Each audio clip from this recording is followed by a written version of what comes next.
الحمد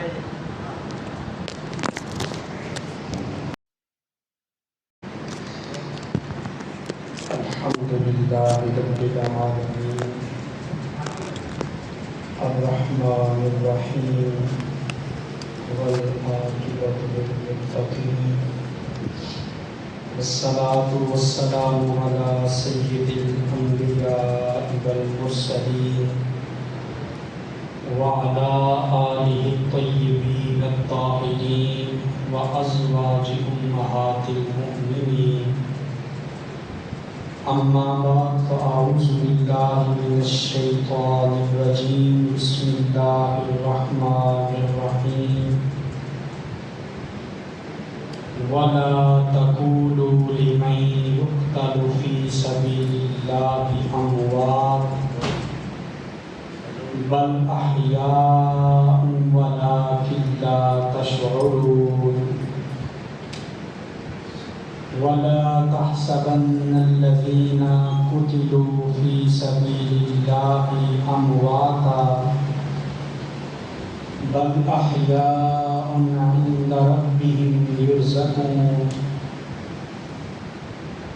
وقال الله تعالى وتبارك في شأن حبيبه مخبرا وعاملا إن الله وملائكته يصلون على النبي يا أيها الذين آمنوا صلوا عليه وسلموا تسليما. الصلاة والسلام عليك يا سيدي يا رسول الله وعلى آلك وأصحابك يا سيدي يا حبيب الله. الصلاة والسلام عليك يا سيدي يا خاتم النبيين وعلى آلك وأصحابك يا سيدي يا شفيع المذنبين.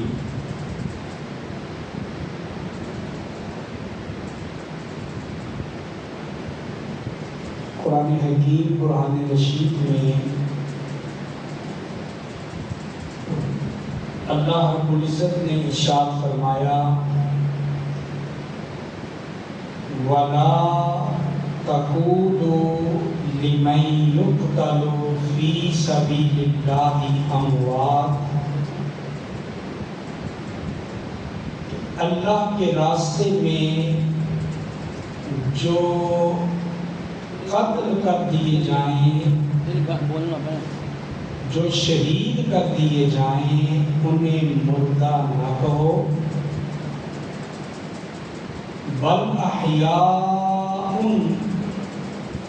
بلکہ شہید تو زندہ ہوتے ہیں وَلَٰكِن لَا تَشْعُرُونَ مگر تمہیں اس چیز کا شعور نہیں ہوتا. شہید کو اللہ تعالیٰ نے کتنا اعلیٰ مقام عطا فرمایا ہے. یہاں فرمایا کہ تم شہید کو مردہ نہ کہو. آج کچھ ایسے لوگ بھی ہیں جو نبی پاک صلی اللہ علیہ وسلم کو مردہ کہہ دیتے ہیں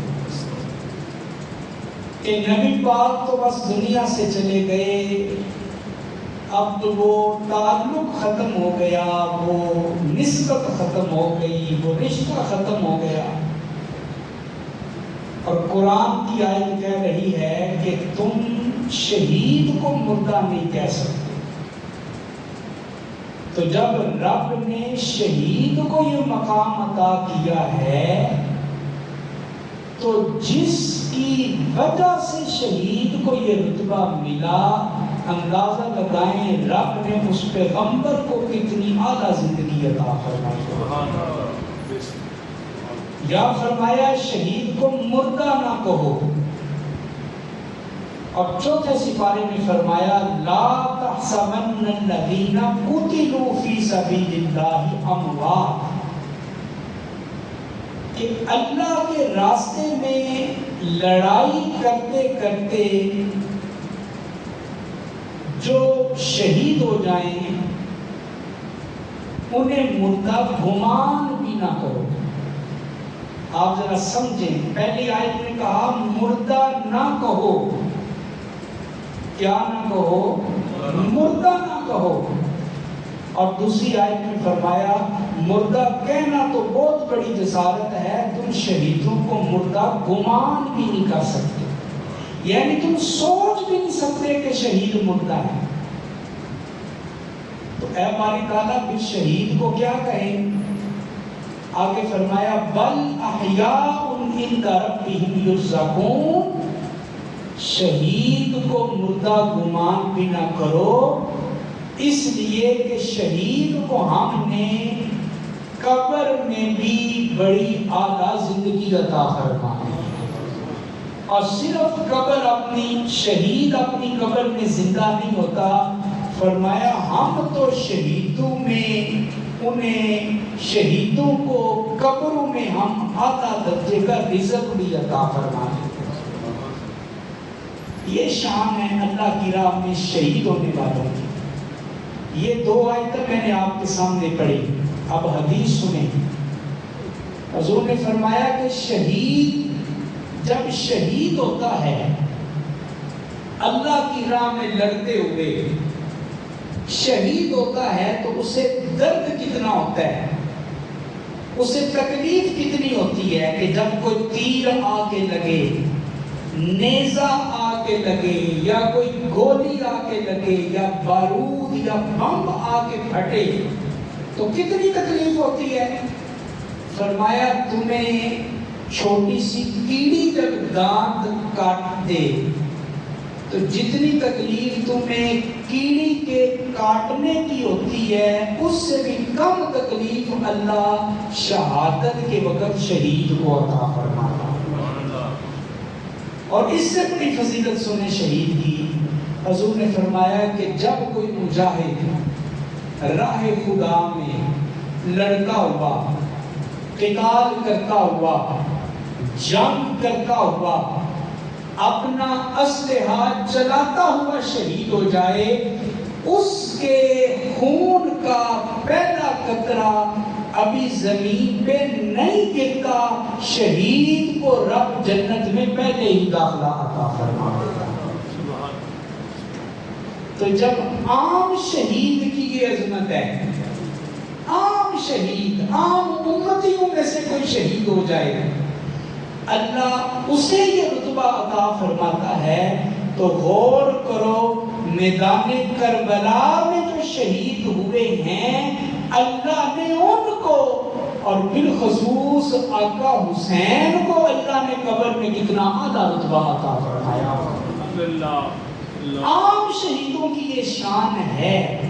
تو جو کربلا میں شہید ہوئے، نبی پاک کے خاندان والے، نبی پاک کی آل والے، نبی پاک کی نسل والے، نبی پاک کے گھر والے، اور وہ اتنے عظیم لوگ تھے کہ اس وقت روئے زمین کے اوپر میدان کربلا میں حضرت امام حسین سے افضل کوئی شخصیت دنیا میں موجود نہیں تھی۔ اس وقت ذرا غور کریں اس میرے جملے کی طرف، حضرت امام حسین کتنی عظیم شخصیت کا نام ہے کہ میدان کربلا میں جب آپ کو شہید کیا گیا تو اس دن اور اس زمانے اور اس وقت میں پوری کائنات کے اوپر حضرت امام حسین سے افضل کوئی بندہ دنیا میں موجود نہیں تھا، مگر ان کو بھی شہید کیا گیا۔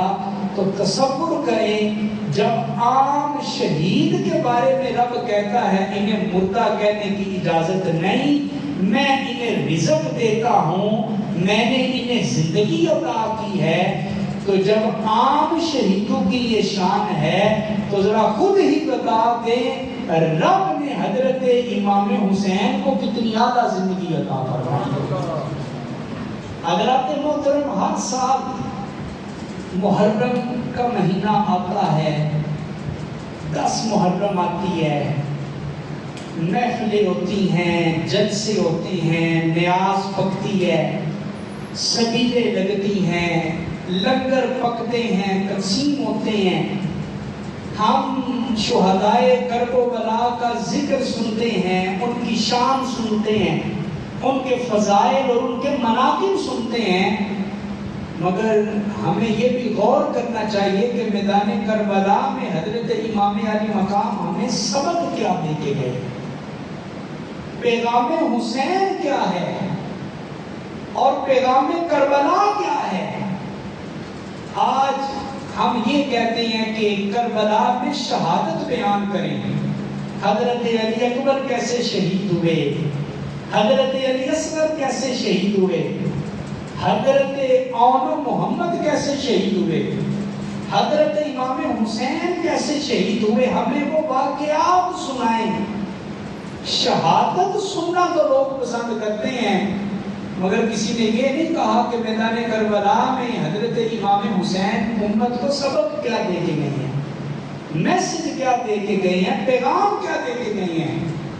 تو آئیں چند پیغام جو میدان کربلا سے آقا حسین ہمیں دے کے گئے ہیں، ہم کو سننے کی، سنانے کی، اور پھر رب کی بارگاہ میں یہ دعا کرتے ہیں کہ مولا ہمیں ان کے اوپر صدق کے دل سے عمل کرنے کی بھی توفیق عطا فرما۔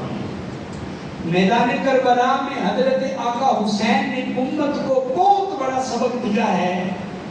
وہ سبق یہ ہے کہ اے نبی کا کلمہ پڑھنے والے امتیوں، تم نے اپنی زندگی میں ہر حال میں صبر کرنا ہے۔ پہلا جو سبق ہے آقا حسین کا ہمارے لیے وہ کیا ہے؟ ہر پریشانی میں کیا کرنا ہے؟ صبر کرنا۔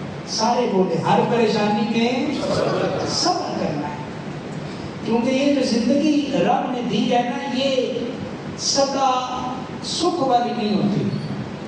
اس زندگی میں بڑے غم ہیں، بڑے غم ہیں، بڑے دکھ ہیں، بڑی تکلیفیں ہیں، بڑی پریشانیاں ہیں۔ کسی کی اولاد نہیں تو وہ پریشان ہے، کسی کی ہے مگر نافرمان ہے وہ بھی پریشان ہے، کسی کے پاس روزگار نہیں وہ بھی پریشان ہے، کسی کے پاس روزگار تو ہے مگر برکت نہیں ہے وہ بھی پریشان ہے، کوئی بیماریوں کی وجہ سے پریشان، کوئی بیٹیوں کے سسرال میں خوش نہ ہونے کی وجہ سے پریشان۔ ہر بندہ کسی نہ کسی حوالے سے پریشان ہے، مگر درس کربلا یہ ہے، اے نبی کا کلمہ پڑھنے والے امتیوں، پیغام تمہارے لیے یہ ہے کہ تمہارے اوپر کیسی بھی مشکل آ جائے، کیسی بھی تکلیف آ جائے، کیسا بھی امتحان آ جائے، کیسی بھی آزمائش آ جائے، تم نے بے صبری نہیں کرنی، تم نے ناقدری نہیں کرنی، تم نے ناشکری نہیں کرنی، تم نے زندگی کی ہر مصیبت کے اوپر کیا کرنا ہے؟ صبر کرنا ہے۔ اچھا کیا خیال ہے آپ کا؟ آقا حسین کو پتا نہیں تھا میں شہید کر دیا جاؤں گا میدان کربلا؟ یہ خبر تو نبی پاک صلی اللہ علیہ وسلم نے حضرت امام حسین کی پیدائش سے پہلے دے دی تھی۔ حضور کی چچی ہیں حضرت عباس کی بیوی حضرت ام فضل رضی اللہ تعالی عنہ، وہ خواب دیکھتی ہیں۔ کیا خواب دیکھتی ہیں؟ کہ نبی پاک صلی اللہ علیہ وسلم کے وجود سے گوشت کا ایک ٹکڑا علیحدہ ہوا ہے اور ان کی گود میں آ کے گرا ہے۔ صبح بھی پریشان ہو کے نبی پاک کے پاس گئے، حضور یہ خواب دیکھا ہے، پریشان ہو کہ آپ کے جسم کا ایک ٹکڑا علیحدہ ہو کے میری گود میں آ رہا ہے، پریشان ہو، کیا خواب کی تعبیر ہے؟ حضور خوش ہوئے، فرمایا یہ برا خواب نہیں ہے، یہ اچھا خواب ہے، اور اس کی تعبیر یہ ہے قریب اللہ میری بیٹی فاطمہ کو ایک خوبصورت بیٹا عطا فرمانے والا ہے، اور وہ بیٹا اے میری چچی یہ تیرے مقدر ہے، اس بیٹے کی خدمت کی ذمہ داری رب نے تجھے بھی عطا فرمائی ہے، تو میرے جسم کا ٹکڑا علیحدہ ہوگا، تو چونکہ حضرت حسن و حسین نبی پاک کی آل ہے، نبی پاک کی نسل ہے، نبی پاک کا خون ہے، فرمایا یہ تعبیر ہے۔ اور ساتھ ہی ام فضل کہتے ہیں نبی پاک کی آنکھوں میں آنسو آ گئے، آنسو آ گئے۔ میں نے پوچھا حضور خوشی والی خبر دی ہے تو رو کیوں نہیں ہے؟ کہا اے چچی، ایک طرف خوشی کی خبر یہ ہے میرا یہ بیٹا، میرا یہ نواسا دنیا میں پیدا ہوگا، مگر دوسری طرف خبر یہ ہے کہ ایک وہ وقت بھی آئے گا کہ جب کربلا کے میدان میں میرے اس نواسے کو شہید کر دیا جائے گا، میرے بیٹے کو جو ہے یہ شہید کر دیا جائے گا۔ اور پھر حضور نے ایک مٹی تھی ایک شیشی میں بند کر کے اپنی بیوی ام سلمہ کو کہا اسے سنبھال کے رکھنا، جب یہ مٹی خون میں تبدیل ہو جائے تو سمجھ جانا میرے حسین کی شہادت کا وقت قریب آ گیا۔ اور یہ مٹی دی حضور نے کس کو ہے؟ حضرت ام سلمہ کو دی ہے، اور کسی بیوی کو نہیں دی۔ اور یہ بھی نبی پاک کا علم ہے۔ لوگ کہتے ہیں حضور کو پتہ نہیں دیوار کے پیچھے کیا ہے، یہ نبی پاک کا علم دیکھے۔ حضور نے ام سلمہ کو وہ مٹی کیوں دی؟ حضور جانتے تھے کہ میری ساری بیویاں کربلا کا واقعہ ہونے سے پہلے انتقال کر جائیں گی، اس وقت میری جو بیوی زندہ ہوگی وہ یہ ام سلمہ ہی زندہ ہوگی۔ یہ ہے نبی پاک کا علم۔ تو اب نبی پاک صلی اللہ علیہ وسلم نے تو پہلے خبر دے دی تھی کہ میرا جو حسین ہے یہ شہید کیا جائے گا، مگر آپ تاریخ کی کتابیں پڑھ کے دیکھیں، کسی عالم سے یہ مسئلہ پوچھ لیں، کیا کبھی نبی پاک نے یہ دعا کی کہ اے باری تعالیٰ کربلا میں میرے حسین کے اوپر یہ جو آزمائش آنے والی ہے اسے ٹال دیں؟ کبھی آپ نے کسی سے نہیں سنا ہوگا۔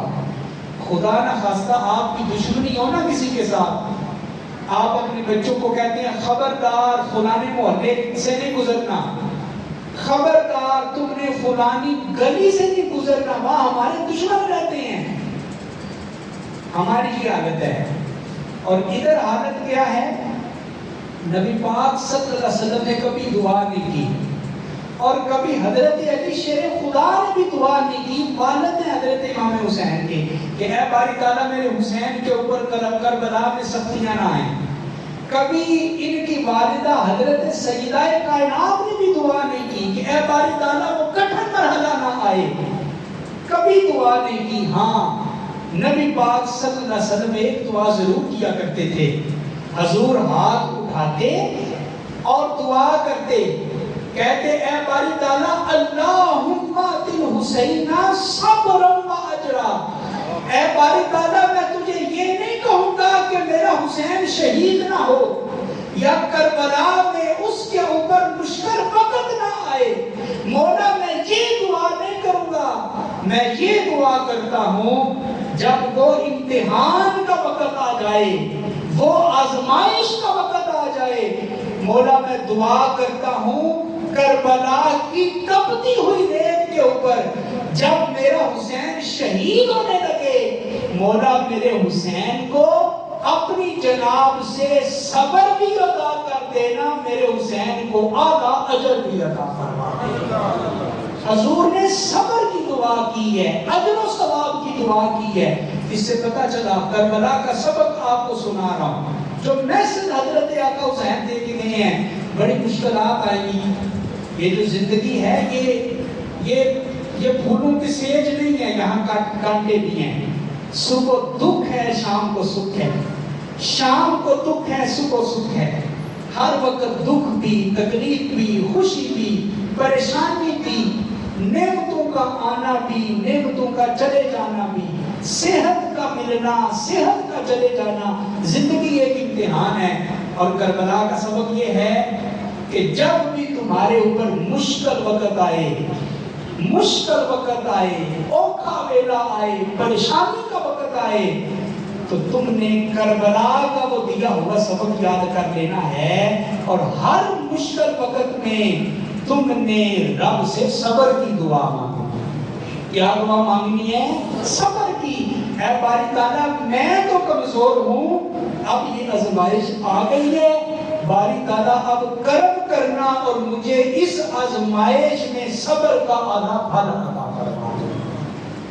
اور حضرات یہ بات بھی یاد رکھیں، یہ بات یاد رکھیں، میدان کربلا کے اندر جو آزمائشیں آئی ہیں، جو تکلیفیں آئی ہیں، بعض لوگ کربلا کا واقعہ اس طرح بیان کریں گے کہ حضرت امام حسین کی بے بسی ثابت ہوتی ہے، بے بس آدمی جو کر کچھ نہیں سکتا، جس کے پاس اختیار کوئی نہیں، جس کے پاس قوت، بے بس حسین لوگوں کے سامنے بیان کرتے ہیں، بے بس حسین۔ حضرت امام حسین تو امام حسین رہے، حضرت امام زین العابدین یہ زندہ بچ گئے تھے کربلا میں، ان کو بعد میں یہ 40 سال تک زندہ رہے، کربلا کے بعد 40 سال تک زندہ رہے، اور 40 سال تک زندہ رہے، مگر کسی نے حضرت امام زین العابدین کو مسکراتے ہوئے نہیں دیکھا، ہنستے ہوئے نہیں دیکھا۔ کوئی پوچھتا کہ آپ مسکراتے کیوں نہیں؟ تو حضرت امام زین العابدین کی آنکھوں میں آنسو جاری ہو جاتے اور کہتے میں وہ ہوں جس نے کربلا کا سانحہ اپنی آنکھوں سے دیکھا ہوا ہے، جس نے کربلا اپنی آنکھوں کے سامنے دیکھا ہو وہ کیسے مسکرا سکتا ہے، وہ کیسے خوش ہو سکتا ہے۔ مروان نے ان کو قید کر دیا اور قید خانے میں ان کے ساتھ وقت کے بہت بڑے امام، حدیث کے بہت بڑے امام، بلکہ حدیث کی پہلی کتاب بھی انہوں نے لکھی ہوئی ہے، حضرت امام زہری نام ہے، وہ بھی دونوں ایک جگہ پہ قید ہیں۔ تو امام زہری روتے تھے امام زین العابدین کو دیکھ کے، وہ پوچھتے زہری کیوں روتے ہو؟ تو کہتی ہے روتا اس لیے ہوں کہ آپ اہل رسول ہیں، آپ نبی پاک کے خاندان کے شہزادے ہیں، آپ کی رگوں میں نبی پاک کا خون دوڑ رہا ہے، آپ کو تو تخت کے اوپر ہونا چاہیے تھا، مگر ظالموں نے آپ کو قید میں ڈال دیا۔ آپ کو تو حکمرانی کرنی چاہیے تھی، مگر آپ کے ان جنتی ہاتھوں کے اوپر ان ظالموں نے ہتھ کڑیاں پہنا دی۔ جب میں آپ کے ہاتھوں میں ہتھ کڑیاں دیکھتا ہوں تو میں روتا ہوں۔ جب امام زہری نے یہ کہا تو حضرت امام زین العابدین نے اپنے دونوں ہاتھ اٹھائے اور کہا اے زہری یہ جو ہاتھ کڑیاں ہیں یہ آزمائش ہے ہمارے لیے، یہ آزمائش ہے، ان کی کیا اوقات ہے ہمیں قید کر سکیں۔ حضرت امام زین العابدین زبان سے یہ جملے کہہ رہے تھے اور ساتھ ہی آپ نے اپنے ہاتھوں کو ایسے جھٹکا دیا، جب جھٹکا دیا تو فوراً وہ دونوں ہاتھ کھڑیاں کھل کے نیچے گر گئیں۔ کہا اے زہری ان کی اوقات تو یہی ہے، مگر ہم یہاں اپنی طاقت دکھانے نہیں آئے، اپنی کرامت دکھانے نہیں آئے، بلکہ ہم تو رب کی رضا پہ راضی رہنے کے لیے، ہم تو اللہ کی بارگاہ سے صابر ہونے کی اور صبر کرنے کی دعا مانگتے ہیں۔ تو حضرات محترم، کربلا یہ ہمیں پیغام دیتا ہے کہ امام حسین کو خبردار کبھی بے بس نہ کہنا، کبھی ان کی بے بسی کو ثابت نہ کرنا۔ اور یہ بات بھی یاد رکھیں، میدان کربلا کا ایک اور سبق اس امت کے لیے یہ ہے کہ کبھی ظالم کے ہاتھ میں ہاتھ نہ دینا، کبھی ظالم کا ساتھ نہ دینا۔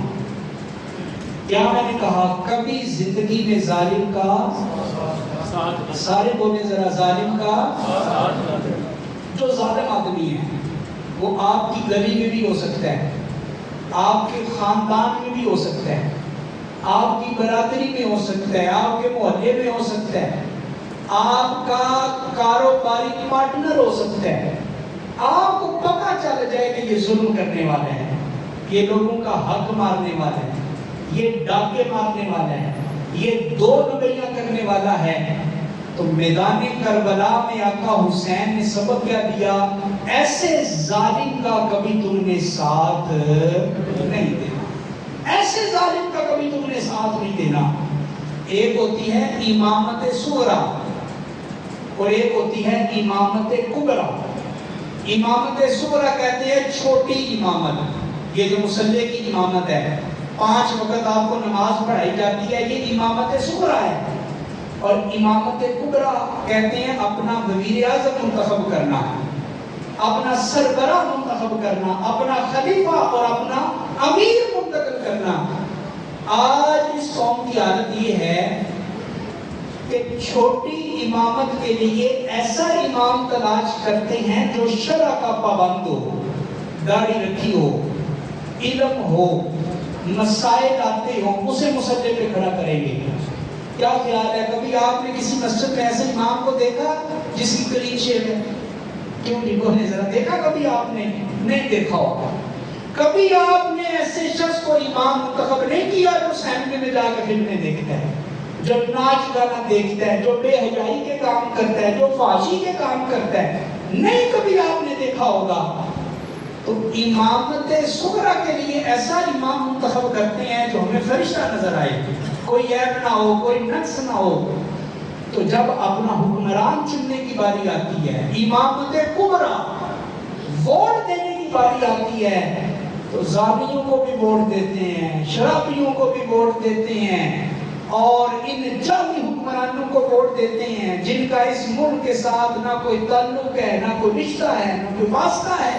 سارا بوجھ غریبوں کے اوپر ہے، اپنی عیاشیاں اسی طرح ہیں، اپنی مراعات اسی طرح ہے۔ قصور ان کا نہیں، قصور عوام کا ہے۔ ووٹ ان کے ہیں، نعرے ہم مارتے ہیں، فلانا آ گیا تو فلانا آ گیا۔ تو حضرات محترم، کربلا کا سبب یہ ہے کہ کبھی ظالم کو ووٹ بھی نہیں دینا اور کبھی ظالم کے ساتھ دوستی بھی نہیں کرنی ہے۔ یہ سبق ہے حضرت امام علی مقام کا، جو آپ نے اپنی جان قربان کر کے میدان کربلا میں اس امت کو عطا فرمایا۔ اور ایک اور بہت بڑا سبق کربلا کے میدان سے جو ہمیں ملتا ہے، اور وہ بڑا پیارا سبق ہے، اور وہ سبق یہ ہے کہ جیت ہمیشہ حق کی ہوا کرتی ہے۔ کیا میں نے کہا؟ جیت ہمیشہ، جو باطل ہوتا ہے نا وقتی طور پہ وہ جیت جاتا ہے، وقتی طور پہ، چونکہ پاور اس کے پاس ہے، ڈنڈا اس کے پاس ہے، حکمرانی اس کے پاس ہے، اختیارات اس کے پاس ہیں۔ وقتی طور پہ سچ کو دبایا جا سکتا ہے، وقتی طور پہ، عارضی طور پہ، لیکن ہمیشہ کے لیے نہیں۔ ہمیشہ کے لیے اللہ نے جیت کسی کو عطا کی ہے تو کس کو عطا کی ہے؟ حق۔ جیت ہمیشہ حق کے ساتھ ہوتی ہے۔ اب اس سے بڑی جیت کیا ہوگی؟ اس سے بڑی جیت کیا ہوگی کہ میدان کربلا سے جب یہ حسینی قافلہ جو خواتین تھی وہ پہنچی نا دمشق میں یزید کے دربار میں، یزید تخت کے اوپر بیٹھا ہوا ہے اور حضرت امام زین العابدین بیمار ہیں، ہتھ کڑیاں ہیں ہاتھوں پہ، ان کو مجرموں کی طرح یزید کے سامنے کھڑا کر دیا گیا ہے، اور یزید بڑے تکبر کے ساتھ کہتا ہے کہ میں نے تیرے باپ کو کہا تھا میری بیعت کر دو، میں نے تیرے باپ کو کہا تھا مجھے ووٹ دے دو۔ آج اگر اس نے میری بات مان لی ہوتی تو آج حسین زندہ ہوتا، اگر اس نے میری بات مان لی ہوتی تو حسین آج اس دنیا میں حیات ہوتا۔ اے زین العابدین، دیکھ تیرا باپ چلا گیا، تمہارا نام ختم ہو رہا ہے، دیکھ میں یزید آج تخت کے اوپر بیٹھا ہوں، میری حکمرانی ہے۔ ابھی وہ یہ باتیں کر رہا تھا کہ دمشق کی جامع مسجد میں ظہر کی اذان ہوتی ہے اور مؤذن جب یہ جملے کہتا ہے نا اشہد ان محمد رسول اللہ، حضرت امام زین العابدین جب اپنے نانا کا نام سنتے ہیں تو کہتے ہیں اے یزید، تو کہہ رہا ہے کہ میرا تخت آج بھی زندہ ہے، کہا یہ تیرا تخت ختم ہونے والا ہے، دیکھ تیرے شہر کی سب کی بڑی مسجد میں جس کے نام کے نعرے لگ رہے ہیں وہ میرے نانا کے نام کے نعرے لگ رہے ہیں، وہ میرے جد آبا کے نام کے نعرے لگ رہے ہیں، اور تیرا یہ تخت ختم ہو جائے گا، تیری حکمرانی ختم ہو جائے گی، قیامت کی صبح تک کسی کا نام زندہ رہے گا تو میرے نانا کا نام ہی زندہ رہے گا۔ نعرہ تکبیر، نعرہ رسالت،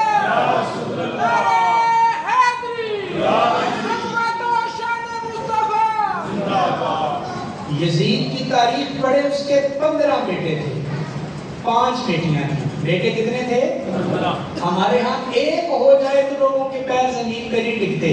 15 بیٹے ہیں، یا تھوڑے ہوتے ہیں 15 بیٹے، تھوڑے ہوتے ہیں 15 بیٹے۔ آج پوری دنیا میں گھوم لیں، پوری دنیا میں گھوم لیں، آپ کو یزید کی نسل کا ایک بیٹا بھی آج نظر نہیں آئے گا۔ یزیدی نام کا کوئی شخص آپ کو نہیں ملے گا۔ اور میدان کربلا میں حضرت حسین کا بھی ایک بیٹا زندہ بچا تھا، اور امام حسن کا بھی ایک بیٹا زندہ بچا تھا۔ ایک بیٹا زندہ بچا ہے، لیکن رب نے ایسی برکت دی ہے نبی پاک کی نسل میں کہ دنیا کے جس خطے پہ چلے جاؤ تمہیں آج بھی خون رسول کے شہزادے نظر آتے ہیں، آج بھی تمہیں نبی پاک کے نواسے نظر آئیں گے، نبی پاک کی نسل سے تعلق رکھنے والے سادات تمہیں نظر آ جائیں گے۔ تو پتہ چلا جیت ہمیشہ کس کی ہوتی ہے؟ حق کی جیت ہوتی ہے۔ اور یہی حضرت امام زین العابدین طواف کعبہ کر رہے تھے، خانہ کعبہ کا طواف کر رہے تھے، اور اسی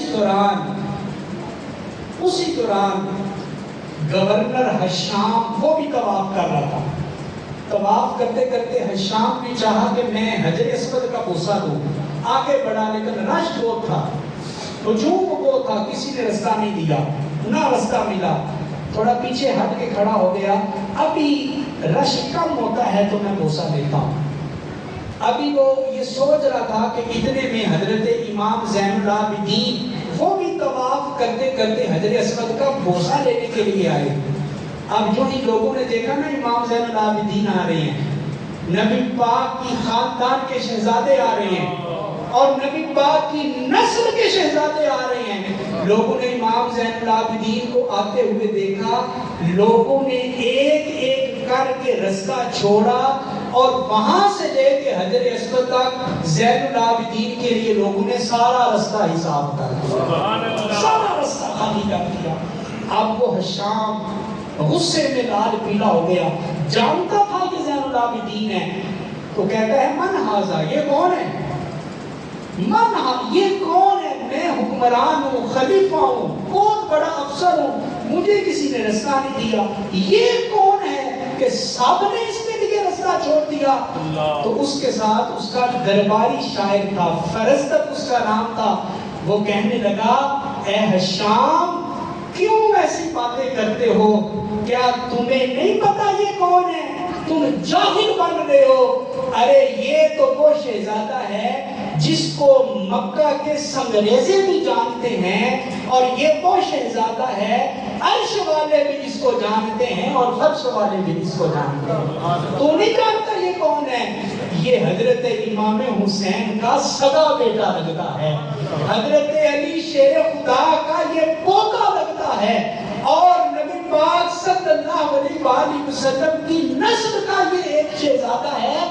اور پھر فرزدق نے کیا خوبصورت شاعری کی وہاں پہ، اس کا ترجمہ سنیں، وہ کہتا ہے اے حشام جسے رب نے معرفہ کیا ہو اسے کوئی نکرہ نہیں کر سکتا۔ غور کیا آپ نے؟ معرفہ کسے کہتے ہیں؟ خاص چیز کو، اور نکرہ کس کو کہتے ہیں؟ عام چیز کو۔ دوسری تیسری کلاس میں پڑھتے تھے نا، نکرہ عام چیز کو، اور معرفہ کسے کہتے ہیں؟ خاص چیز کو۔ تو شاعر کہنے لگا جس کو رب نے خاص کیا ہے تم اس کو نکرہ نہیں کر سکتے، اور کہا رب نے ان کو ایسے خاص کر دیا ہے، تیرے پیدا ہونے سے پہلے بھی آل رسول خاص تھے، تو ختم ہو جائے گا، اور قیامت کی صبح تک نبی پاک کے ان نواسوں کا نام اسی طرح زندہ ہوتا رہے گا، اسی طرح یہ نام زندہ رہے گا۔ وہ بادشاہ اتنا جو ہے وہ ناراض ہوا درباری شاعر سے، اسے قید میں ڈلوا دیا۔ شاعر میرا تنخواہ میری دیتا ہے، قصیدے اہل بیت کے گاتا ہے، قید میں ڈال دیا۔